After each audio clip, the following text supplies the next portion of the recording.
a bit of a different kind of video for today.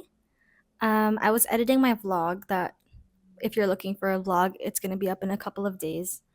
Um, I was editing it and I was thinking, when do I insert the part where I talk about hitting YouTube partner and answering your guys' questions about YouTube and all that? And I thought it would be weird to just insert it in a random vlog. So I decided it would be the perfect time to start something that I've been wanting to for a while, which is I don't want to say it's a podcast because sometimes I'll just be yapping and there's like no value to whatever I'm talking about.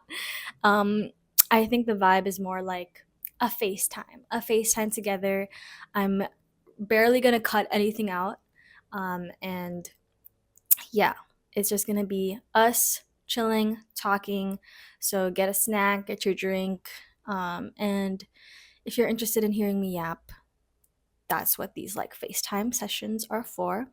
Also, if you hear any like tip tapping in the background, that's Sachi. My parents just dropped her off. It's her birthday, or it was her birthday a couple days ago. She's 4 years old now, which is crazy.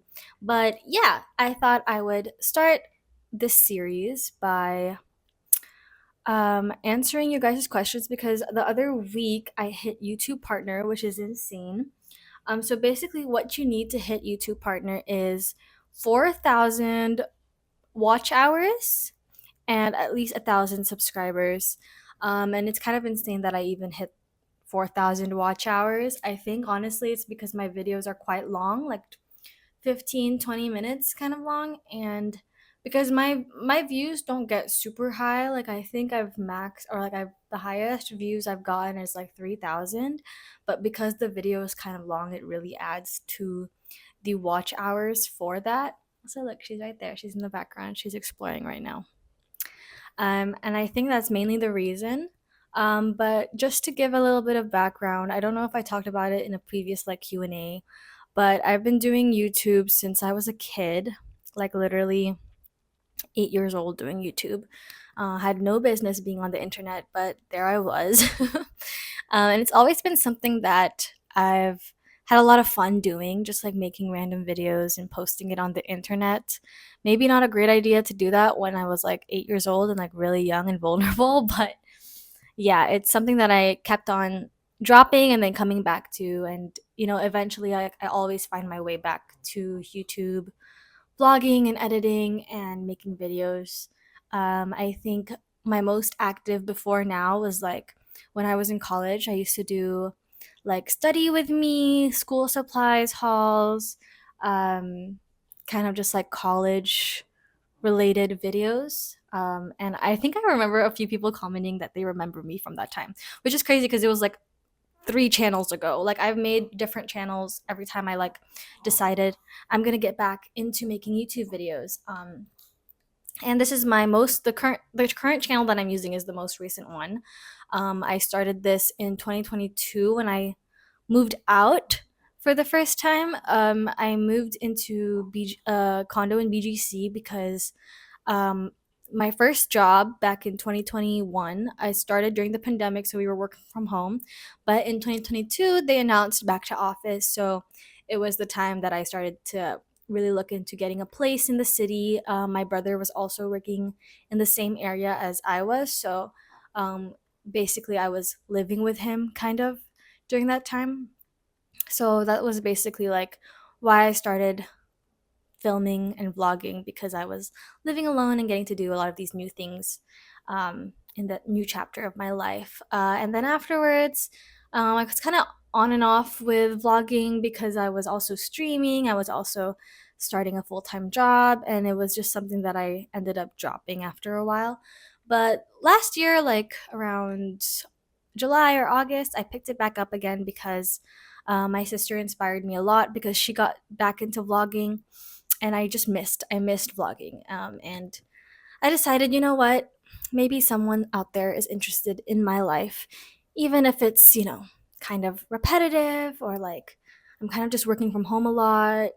I don't go out too much, and also it pushes me to really try new things and do things that I don't usually do for content, but also just for life experience. So that's kind of my background into YouTube.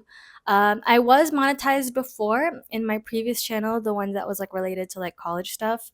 I was monetized there. I think I made a total of $150 from Google AdSense, but that was pretty much it. And then I dropped that. I think that was before there was a whole like eligibility for YouTube partner. And then this channel, when I started this, obviously I had to build that back up again, and I'm really shocked that I hit it after just getting back into vlogging last year. But yeah, I'm really grateful that you guys seem to enjoy my videos and my vlogs. Um, but yeah, I guess some advice that I would give for anyone that wants to start vlogging is just to do it, like not to overthink it, not to worry if it comes out looking perfect or if there's like, or no excuses of like, oh, I don't know how to edit, I don't know how to do this, I don't know how to do that. Because as simple as vlogging can be, you can literally just put clips together, do a little talking, do a little text. It's not doesn't have to be complicated. You don't have to do any of these crazy editing or color grading, because I think the beauty of vlogging is when it feels authentic and like, I don't know. For me, when I release vlogs, I want it to feel very personal in a way. Like, I like to edit it myself, and I like to choose the clips and add the subtitles, and not even for like your entertainment really, but for me as like a way of me looking back into my videos and seeing it as like diary entries or like memories. That's the main reason why I vlog, is because I do look back at like old vlogs a lot. Oh, excuse me. Um, so yeah, I my advice would be just to do it. Don't overthink it. Don't worry too much. I think I remember hearing this piece of advice. I think it was Jody who I was watching. She was doing a podcast and she was saying something like, the moment you start to worry about what other people might think is also the moment that you give up control of your life to somebody else, to someone who doesn't matter. And when the only person who should be behind the wheel is you. As long as you like what you're putting out, doesn't matter what other people think. So just do it for you and not for anyone else.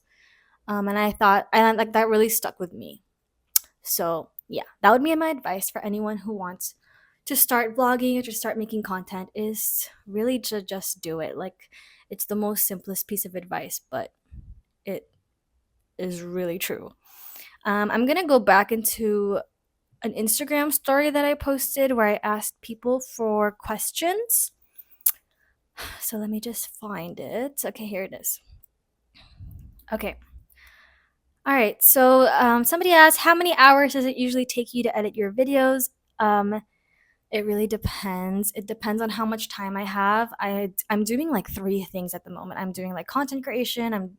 I have a full-time like 9 to 5 job, and I just started like a small creative project or online shop. So it really depends on how much time I have. But if I were to really just sit and focus on editing, I could probably finish a video in, I want to say, 6 to 8 hours. And the only reason why it takes me a long time is because importing this footage, it's like 4K footage, importing it and making proxies so that I can edit the 4K footage, and then the rendering process, that takes up maybe 3 hours.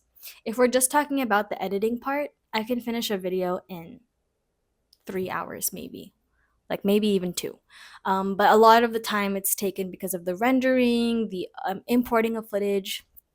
But yeah, I think I found a groove in editing my videos. I'm pretty sure you guys have noticed like my videos kind of all have the same editing style, so it's pretty easy for me to just insert new clips, change like the dates and like the locations and the subtitles and whatever.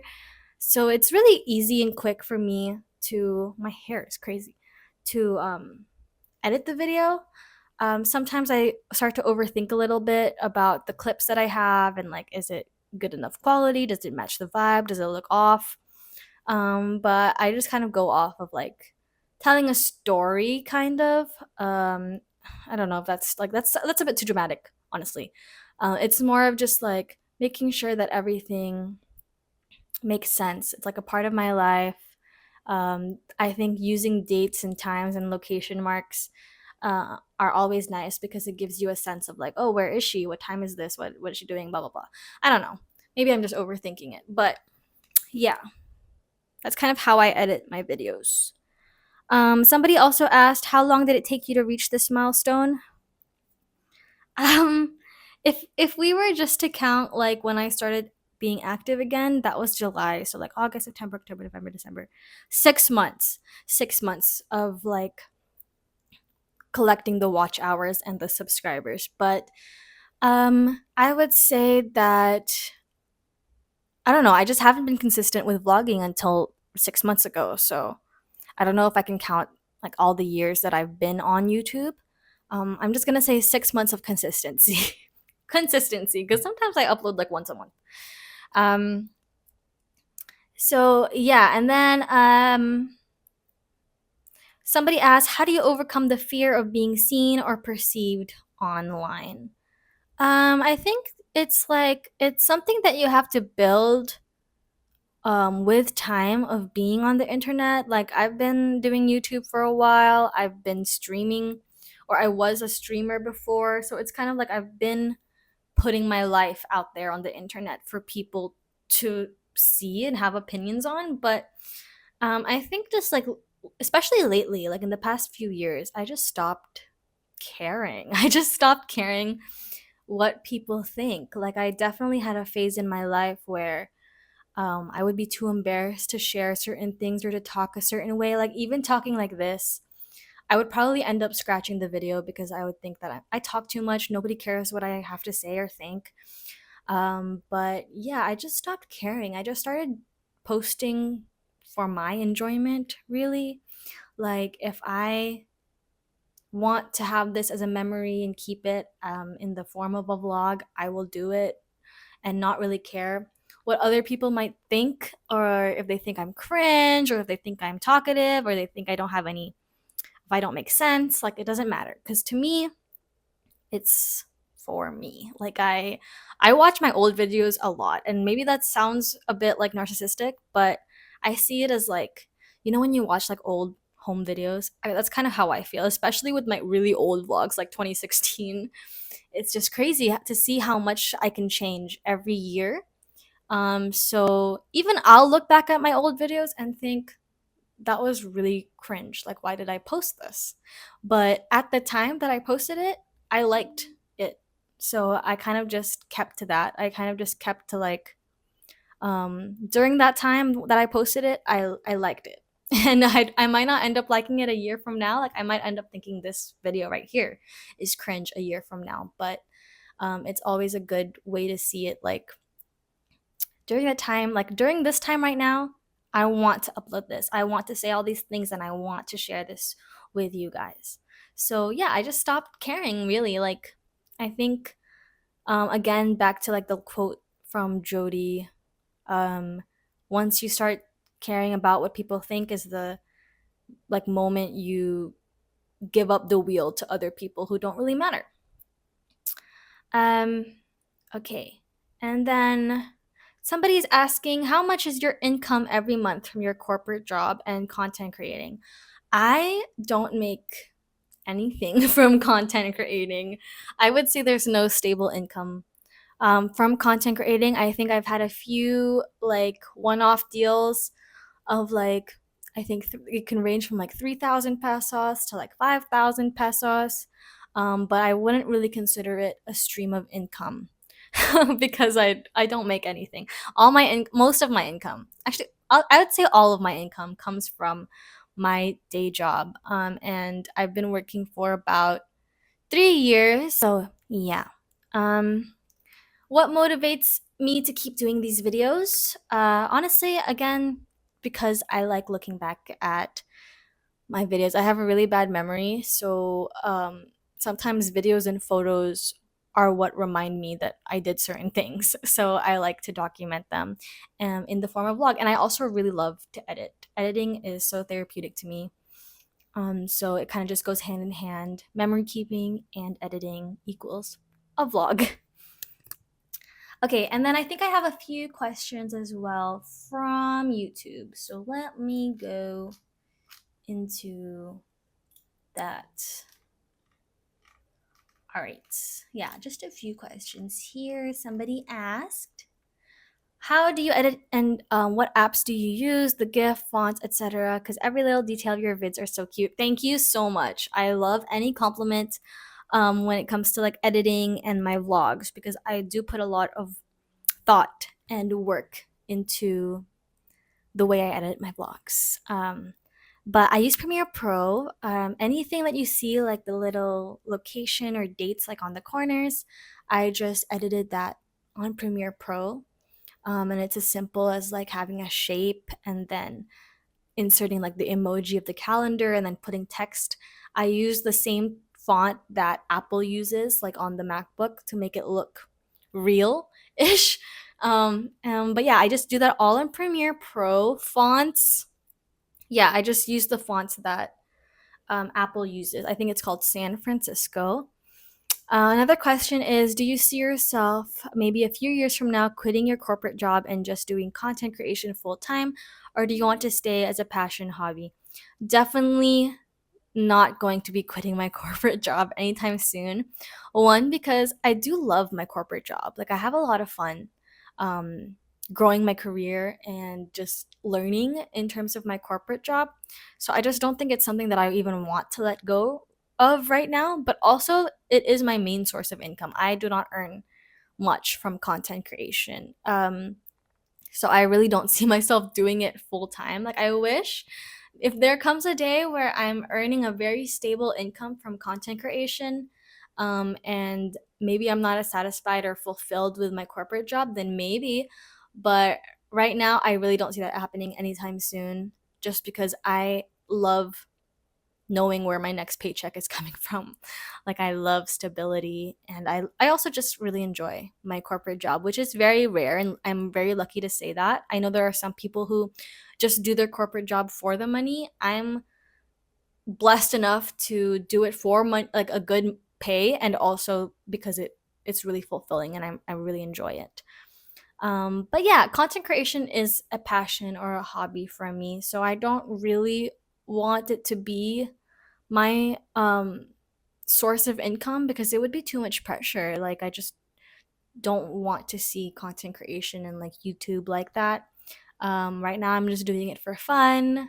I edit videos when I want to and I'll post them when I want to and I'll vlog when I want to and I don't really feel like I have to per se. So I kind of like that for now. But, you know, who knows? Um, yeah, I think that's pretty much all the questions that were related to YouTube and um, from you guys. But I guess just to mention a few other things, like I mentioned that I'm doing or I'm juggling three things right now: my full time job, content creation, and my online shop, my stationery shop that I launched with my friend Mika and my sister Chris. And I'm not gonna lie, sometimes it's really hard to find an equal balance for all three. Like, some days I'll be much more into my day job, like I'm really focused on projects that I have for work. And then on other days, I'm really like excited to edit or to vlog. And then on other days, I'm really excited to work on Shooty and our shop. And it's really hard to find like an equal balance amongst three. I'm trying my best to like schedule my days. Like, here, 9 to 5 is for my day job, then 2 hours for content creation or editing, and then 2 hours for Trudy, but it never really ends up that way. And it's still something I'm in the process of learning. Why I did this to myself, I don't know. But I'm enjoying it. I love all three things. I love my day job, I love vlogging, and I love the stationery shop that we launched earlier. But yeah, I think anyone can do it. If I can do it, you can. Like, I'm sure there are people with much more time than I have, and much more talent than me, and much exciting days than me. And if that's you, just do it. The only thing keeping you from it is posting. Like, literally, just post it, and there you go, you're a vlogger. Yeah, so just don't overthink it too much. I think I also used to get stuck in like the feeling of, is this good enough? Like, are people gonna watch this? Are people gonna not watch this? Is this gonna get 0 views? Is this gonna get 1 million views? And it's hard to get stuck on those thoughts. And my only advice would be just to do it despite any anxiety or despite any what ifs. Um, just do it. Yeah, I think it all just boils down to that. And if you're really passionate about it, if you really like it, then that's the only thing that really matters. Okay, I think I've yapped too much. It's 12:30 now and I have to cook lunch. So, let me know if you enjoyed this kind of video. Again, if you're looking for the vlog, it's going to come up in a couple of days. Sorry for the delay. And there's so much more things that I want to yap about, like different topics and different things, relating to like living alone and expenses and being financially responsible, which I'm not. And like relationships and like friends and like life, because I am 26. And I don't know, maybe there are girls younger than me starting out like living alone or starting out their careers, and maybe I can be like a big sister to one of you. But yeah, let me know if you like this and let me know if you want to see more. But yeah, I'll see you in the next video, which will be a vlog, I promise. Bye.